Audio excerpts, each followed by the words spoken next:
We now know that the Benghazi attack could and should have been prevented.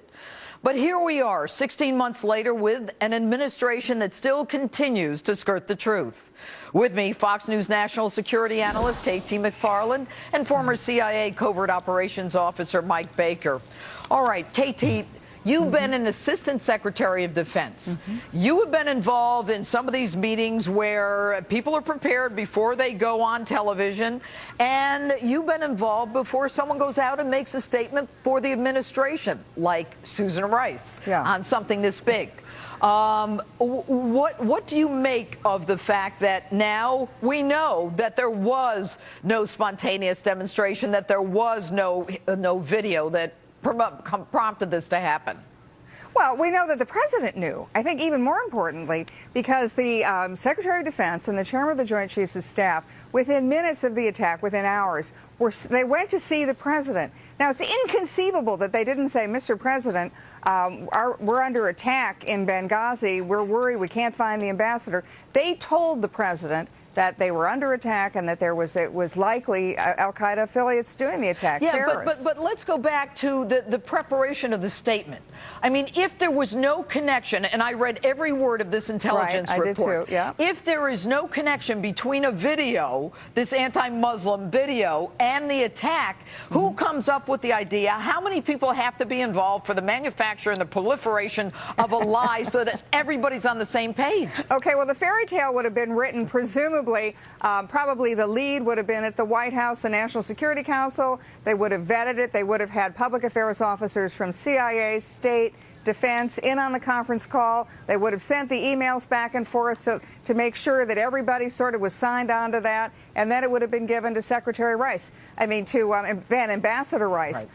I said at the time, the fact that Hillary didn't come out on those Sunday talk shows, I smelled a rat, because Hillary, as you just pointed out, she was way too smart to do that. She knew there would be a problem. And so Susan Rice, who was the Secretary of State in waiting, she went out. She was going to prove her bona fides to the administration. She was going to carry their water. The problem is, she didn't vet her own talking points. Well, and, you know, Mike, you were nodding when KT was talking. I mean, you know, you were in the CIA. I mean, I imagine that there is talk that these meetings occur, I mean, and that there are a lot of people in these meetings.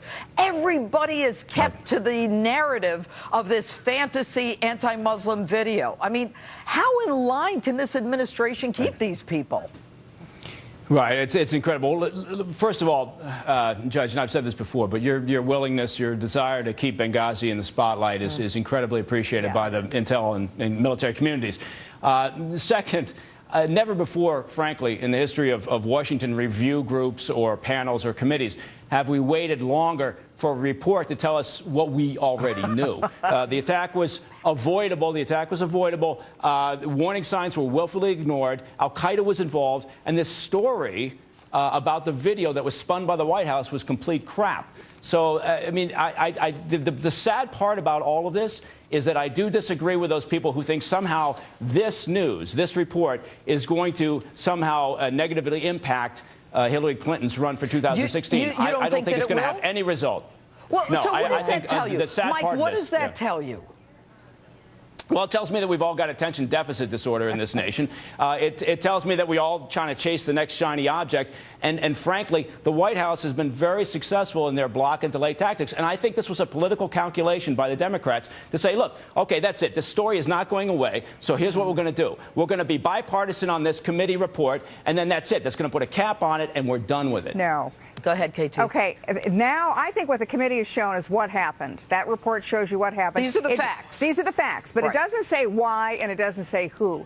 At this point, it is time for good old Judge Jeanine Pirro in her prosecutorial role to call for a special prosecutor. We need a special prosecutor. We need a select committee. Congressmen and senators have called for that. I was in the White House during Watergate. You know, that Watergate committee didn't start hearings until almost a year after the Watergate break-in. It is not too late to have those hearings. And the reason to have them and the reason to have a prosecutor is subpoena power, the ability to cut a deal, and whistleblower protection. Then you will find out from the people who were there on the ground. Then people under oath will have to tell the truth. Exactly, and they'd have to tell the truth. I Yeah. mean, now everything's behind closed doors. But, you know, Mike, it's interesting. I remember from the beginning of this that there was talk that, you know, the intelligence agency let us down and all that hogwash.